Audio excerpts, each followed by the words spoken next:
Hello, you're watching TVP World News. I'm Jan Szerwiński.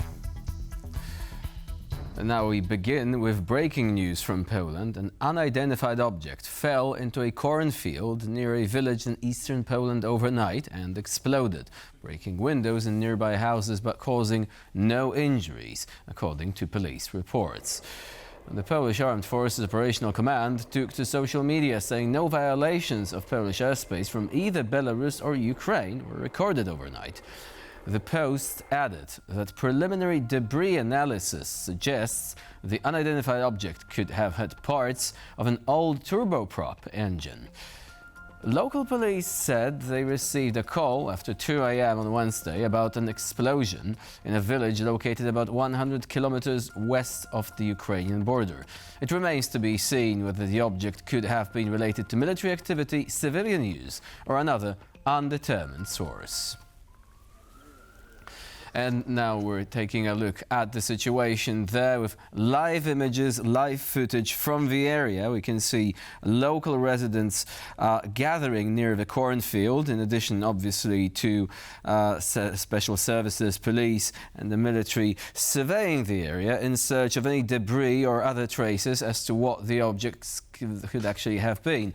Now, this is the location of the village in question. As you can see, it is located fairly close to both Belarus and Ukraine, but as already mentioned, according to the military, there was no incursion picked up by the surveillance systems from either country. So that would, at least for now, seem to exclude the possibility of this being a stray drone which might have flown across the border by accident. Such incidents did happen in the past, but at least according to the most recent reports, this was not the case here. There is still little that we can say beyond this. There is footage that you can see right now that was recorded what seems to be a CCTV camera of a blast. It was accompanied by a loud noise. It happened during the night, so there is little that can be seen beyond this, again, apart from the flash of light that you have just witnessed there.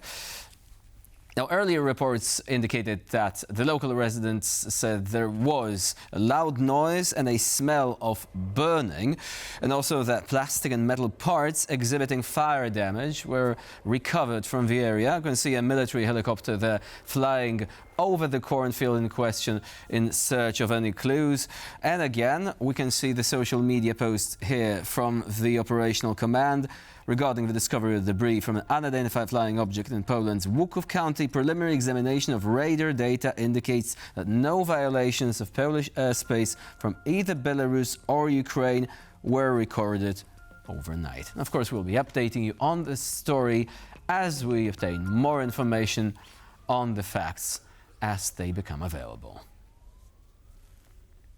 Now, moving on to our next story. Overnight, the Russian army struck the city of Okhtyrka in the Sumy region of Ukraine, wounding 12 people, including 2 children.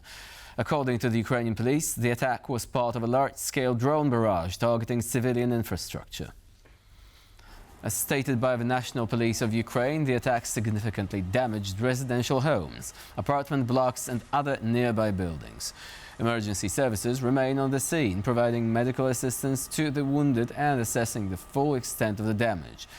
The Sumy region, which borders Russia, has been featured in recent discussions about land swaps between Ukraine and the Russian Federation. Moscow supposedly proposed to withdraw troops from the Sumy and Kharkiv regions in exchange for full control of Ukraine's eastern Luhansk and Donetsk regions, even the areas which Ukraine still controls at this stage. Now, Russia also launched drones at the Odessa region, wounding 1 person and causing a large fire at a fuel depot and local power station. According to officials from Odessa's Izmail district, port infrastructure in the city was also damaged in the attack. The White House announced that Vladimir Putin has agreed to hold talks with President Zelenskyy. The frantic diplomacy over the past few days saw U.S. pressure for a quick ceasefire in Ukraine replaced by suggestions of a land for peace swap, as well as talks of Western security guarantees for Ukraine. Meanwhile, White House spokesperson Karoline Leavitt said Donald Trump has ruled out U.S. boots on the ground as a security guarantee. The president has definitively stated U.S. boots will not be on the ground in Ukraine, but we can certainly help in the coordination and perhaps provide other means of security guarantees to our European allies. The president understands security guarantees are crucially important to ensure a lasting peace, and he has directed his national security team to coordinate with our friends in Europe and also to continue to cooperate and discuss these matters with Ukraine and Russia as well. President considering U.S. boots in the air as a form of a security guarantee. Look, that was something the president mentioned on his interview this morning. It is an option and a possibility. I won't certainly rule out anything as far as military options that the president has at his disposal. I'll let him do that. I can tell you he's definitively ruled out boots on the ground. In a recent interview with TVP World, Diane Francis, senior fellow at the Atlantic Council, said that, and I quote, Trump was prevented from applying certain pressure tactics, such as imposing severe sanctions during the Alaska summit, when he had the opportunity to do so. She made the comment while discussing the Ukraine peace negotiation process and the approach taken by the U.S. administration when dealing with Putin.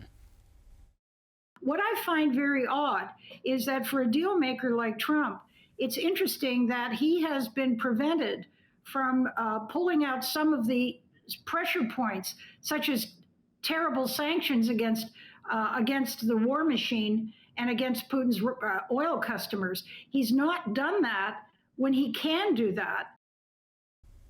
According to recent reports, Donald Trump called Hungarian Prime Minister Viktor Orban following the meeting with Vladimir Zelenskyy and European leaders. The US president reportedly wanted an explanation from the Hungarian leader as to why he's blocking Ukraine's EU accession.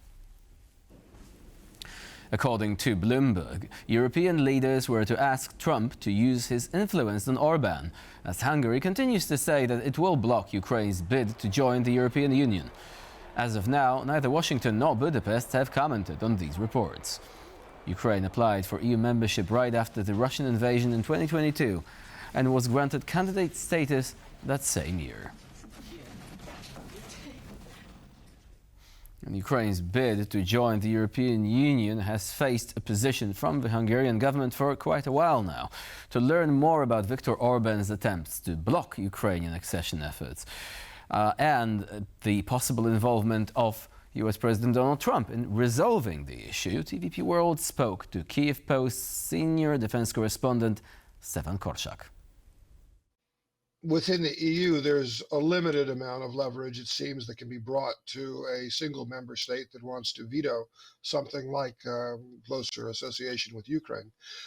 The United States, by definition, not being in the EU, but nonetheless having a great deal of influence over the EU, is capable of perhaps exerting leverage on a country like Hungary.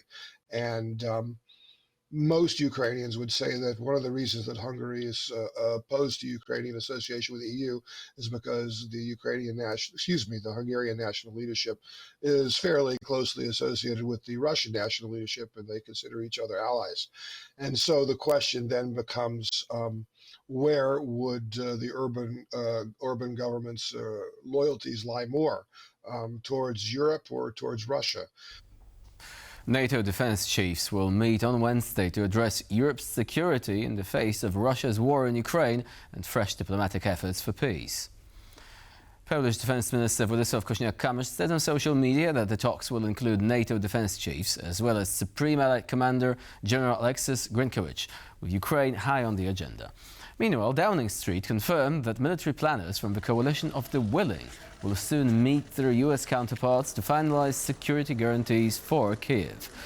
The announcement followed a virtual meeting led by British Prime Minister Keir Starmer and French President Emmanuel Macron, with over 30 allied nations participating. London also said that the group's leaders agreed to keep pressure on Vladimir Putin through sanctions until he shows readiness to end his invasion. Former Belarusian ambassador to Poland, Paweł Latuszka, called on the international community to find 5 minutes or an hour for Belarus during the talks regarding the war in Ukraine. He added that he would like to see Belarusian democratic forces use the opportunity for change in the region to combat Alexander Lukashenko's regime. First of all, we support the EU's stance regarding Ukraine. We believe Ukraine should have security guarantees and the right to decide its own fate. Only Ukraine has the right to decide about things tied to its territorial integrity. But first, we ask that you do not forget about Belarus. Find 5 minutes or an hour for Belarus. Belarus is, after all, located in the center of Europe. It's a geopolitical fault line, a territory across which wars have almost always passed. But now, due to Lukashenko's policies, aggression has been launched from Belarusian territory and support for Russia's aggression against Ukraine continues. This is why today, as we see the new possibilities and prospects for change opening, we want this window of geopolitical opportunity to also be used by Belarusians and the Belarusian democratic forces. Indian Prime Minister Narendra Modi has met with Chinese Foreign Minister Wang Yi in New Delhi as the two countries mark 75 years of diplomatic ties. Both leaders emphasized partnership over rivalry. Prime Minister Modi said India and China are partners, not rivals, and should focus on faster growth, more exchanges and responsible management of boundary disputes. He called bilateral relations key to the Asian century and to global development, adding he looks forward to the upcoming Shanghai Cooperation Organization summit. Wang Yi said his visit prepares the ground for high-level exchanges and confirmed consensus on restarting dialogue in multiple fields. He stressed that both sides agreed on regular border management, maintaining peace and handling sensitive issues carefully. According to Wang Yi, bilateral ties are entering a new stage of improvement, with both countries committed to ensuring disputes do not overshadow cooperation. Polish authorities have dismantled a major international drug trafficking network linked to local football hooligan gangs. In the course of the police raid, about 800 kilograms of controlled substances worth millions of euros on the black market, as well as a number of illegal firearms, have been seized. The investigation was led by Poland's Central Investigation Bureau of Police, which collaborated closely with law enforcement across Europe, including authorities in Spain, Germany, Ireland, France, the Netherlands, the Czech Republic, and Italy. During the investigation, we secured over 800 kilograms of various controlled substances with a potential black market value of over 235 million euros. The Bureau also released some details about the suspects detained in the case. Some of the detainees are associated with Silesian football hooligan groups. But the core group consisted of Poles living in Spain, who organized shipments of drugs to other European countries. Dismantling a large criminal organization is a time-consuming task, but Polish authorities have already begun pressing charges. Over 170 people have already been charged in connection with the case. We also secured over 11 million euros worth of property. Although the investigation is still ongoing, the first convictions have already been handed down, with sentences exceeding 10 years of imprisonment. In Italy, the famous submerged statue of Christ of the Abyss, located off the Ligurian coast, has undergone a rare underwater cleaning operation to mark its 70th anniversary. Divers from the Italian police, navy, fire service and coast guard joined forces to wash the bronze figure, which rests 18 meters deep in San Fruttuoso Bay. Installed in 1954, the statue was created by Duilio Marcanti in memory of fellow diver Dario Gonzatti, who died at sea. It has since become a global diving landmark and a symbol of peace for those lost underwater. Authorities say maintenance is vital for its preservation, though some marine life enthusiasts question the removal of organisms that both feed the ecosystem and give the work its unique underwater character.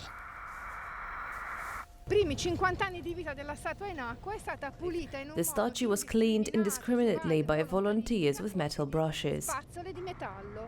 These remove the patina of the bronze by scarifying it and at the same time creating micro grooves where marine organisms were even more encouraged to take root. And that's all for now. Thank you for watching and please stay with us here on TVP World.